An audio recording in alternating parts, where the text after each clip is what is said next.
दोस्तों नमस्कार, मैं संजय मग्गो और मौजूद हैं देश रोजाना के डिजिटल मीडिया मंच पर। दिल्ली का दंगल शुरू हो गया है। दिल्ली के अंदर चुनावी अखाड़ा सज गया है। चुनावी शतरंज की बिसात पूरी तरह से अब बिछ चुकी है। चुनाव आयोग ने चुनाव की तारीखों का ऐलान कर दिया है। कल से नॉमिनेशन शुरू हो जाएंगे। नामांकन पत्र यानी कि जो दाखिल करने का सिलसिला वो कल से शुरू हो जाएगा 10 तारीख से। 5 फरवरी को दिल्ली में मतदान होगा और 8 फरवरी को रिजल्ट आ जाएगा और उसमें पता चल जाएगा दिल्ली किसकी। यानी कि जो दिल्ली है, दिल वालों का जो क्षेत्र माना जाता है, उस दिल वालों की दिल्ली पर अब किसका दिल आएगा ये तय हो जाएगा 8 फरवरी को कि दिल्ली ने आखिर किसको चुना। चुनाव को लेकर के तमाम राजनीतिक पार्टियां अपनी पैर पैतरे चला रही हैं। दिल्ली का जो मुख्य मुकाबला है वो आम आदमी पार्टी जो आजकल सत्ता में है, और इसके साथ साथ भारतीय जनता पार्टी जो देश की सत्ता में है, केंद्र की सत्ता में है, और तीसरी पार्टी कांग्रेस पार्टी जो सत्ता में आने के लिए फिर से जुगत भिड़ा रही है। इन पार्टियों के बीच में बड़ा सीधा सीधा मुकाबला होगा। इस समय कहें तो दिल्ली के अंदर तमाम प्रकार की सुविधाएं देने का या तमाम प्रकार की रेवड़ियां बांटने का सिलसिला चल रहा है। अरविंद केजरीवाल कह चुके हैं महिलाओं के लिए, छात्रों के लिए, युवाओं के लिए, बुजुर्गों के लिए, पुजारियों के लिए, पंडों के लिए, ग्रंथियों के लिए, सबके लिए तमाम योजनाएं कर चुके हैं। कांग्रेस पार्टी भी कह रही है कि अगर सरकार बन गई तो महिलाओं को 2500 रुपया महीना देंगे। भारतीय जनता पार्टी ने भी कह दिया है कि भैया बिजली पानी सब मुफ्त देंगे, एक बार मौका दे दो बस। तो राजनीति के अंदर दोस्तों सबसे बड़ी महत्वपूर्ण बात यही हुआ करती है। एक तो ये सब्ज बाग दिखाने का सिलसिला, जो रेवड़ियां बांटी जाती हैं इनको आप मान सकते हैं कि सब्ज बाग दिखाना, और दूसरा फिर जातीय फंडा, धर्म और जाति की राजनीति सबसे महत्वपूर्ण रहा करता है चुनाव के अंदर राजनीतिक दलों के लिए कि वो कैसे जाति और धर्मों को साध लें। और मैं आपसे इस वीडियो में चर्चा करूंगा दिल्ली की एक ऐसी राजनीति की, दिल्ली के अंदर एक ऐसे बड़े समुदाय की कि जो जहां झुका उसकी सत्ता बनवा दी। मैं आपसे बात कर रहा हूं दिल्ली चुनाव के अंदर सिख समाज की होने वाली जो भूमिका हुआ करती है। सिख समाज दिल्ली के अंदर जिस प्रकार से अपना प्रदर्शन करता है और जिसके साथ सिख समाज हो जाता है, यानी कि सरदार जिसके साथ हो जाते हैं, जिसके साथ सिंह वही बन जाता है किंग। और इस तिकोने मुकाबले में अब की बार यानी कि दिल्ली में जो चुनाव होना है, इस तिकोने मुकाबले के अंदर सिंह किसको किंग बनाएंगे, सरदार किसका असरदार करेंगे और किसको बेअसर कर देंगे। दिल्ली की लड़ाई जो है हालांकि सीधे सीधे लगती तो है कि जैसे भाजपा और आम आदमी पार्टी के बीच में है, लेकिन कांग्रेस जो है, कांग्रेस पार्टी भी अब की बार अपने तमाम पूरे जितने भी उनके तीर हैं तरकश में, उन सबको चला रही है।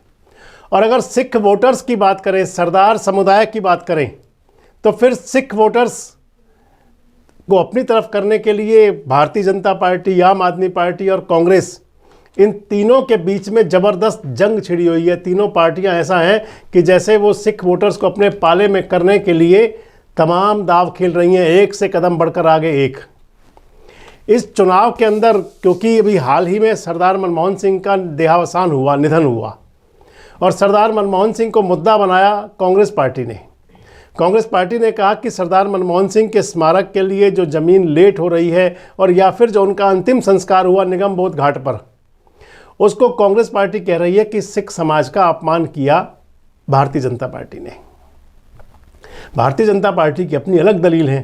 बीजेपी हर चुनाव के अंदर, खासकर अब चुनाव आ गया तो 1984 के सिख दंगों को आगे करके कांग्रेस की भूमिका को कटघरे में खड़ा करेगी।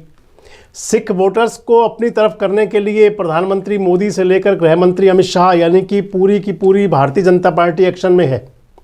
दूसरी तरफ देखें तो जो आम आदमी पार्टी के मुखिया अरविंद केजरीवाल, वो भी सिख वोटर्स को लुभाने के लिए अपने जो पैर पैतरे हैं वो पूरी तरह चल रहे हैं। कांग्रेस का मैंने आपको बता ही दिया।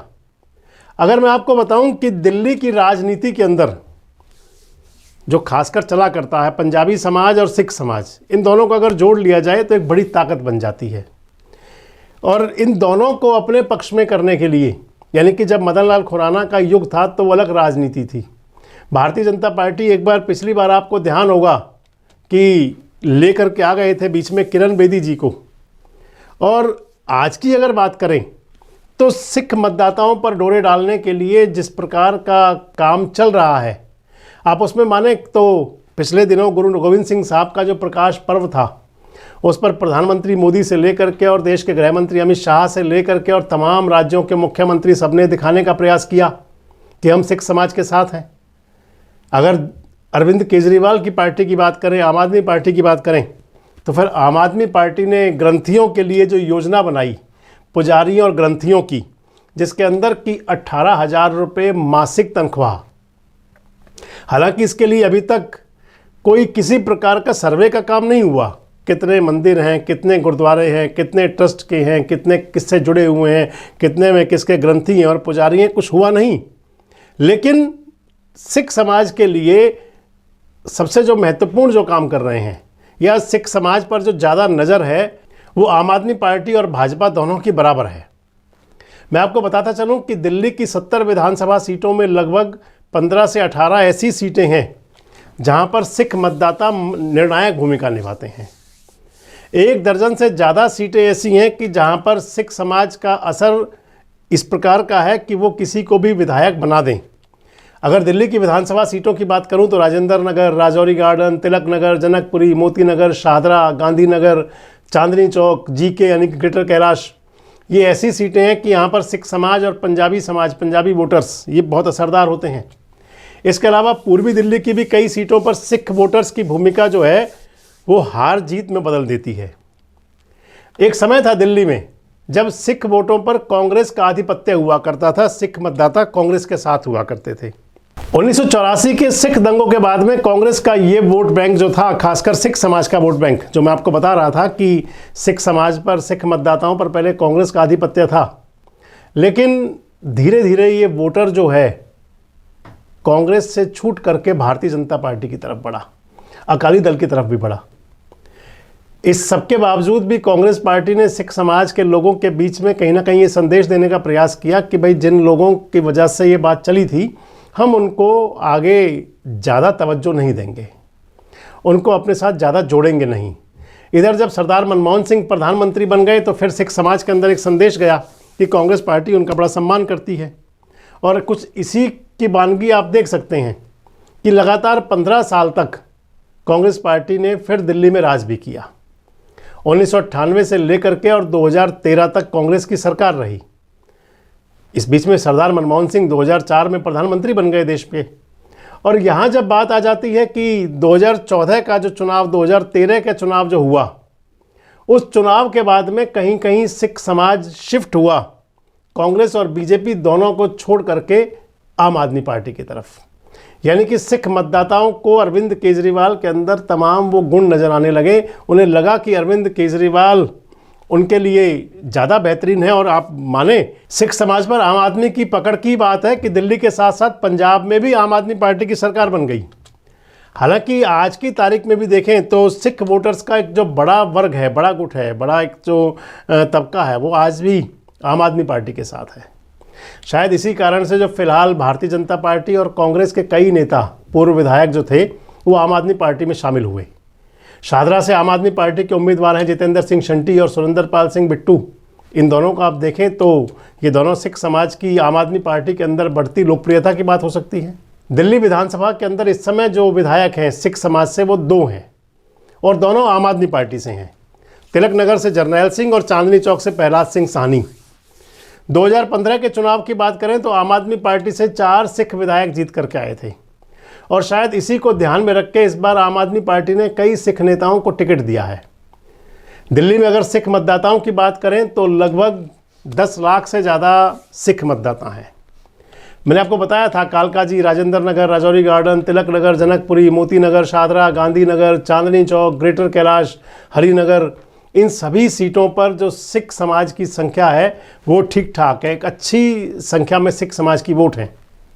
और अगर एक पक्ष में कहीं किसी पार्टी के पक्ष में वोट कर दे सिख समाज, तो फिर उस विधानसभा क्षेत्र पर, उस विधानसभा सीट पर उस पार्टी के पक्ष का माहौल अपने आप बनता हुआ दिखाई पड़ता है।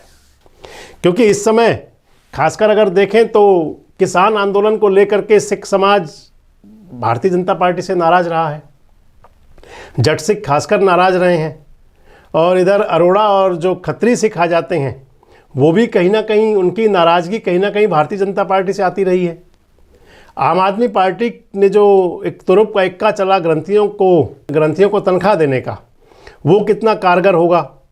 भारतीय जनता पार्टी जो गुरु गोविंद सिंह साहब से लेकर के गुरु नानक देव साहब से लेकर के, आपको ध्यान होगा दिलजीत दोसांझ को बुलाया था, प्रधानमंत्री नरेंद्र मोदी ने उनसे मुलाकात की थी, उनके साथ में उनके गाने पर टेबल पर तबले की तान दी थी प्रधानमंत्री ने।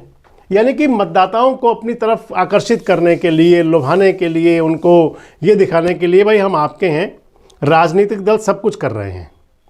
अब हालांकि देखना ये होगा कि सिख समाज किस तरफ करवट लेगा, क्या आम आदमी पार्टी पर भरोसा करेगा और या फिर भारतीय जनता पार्टी की तरफ जाएगा।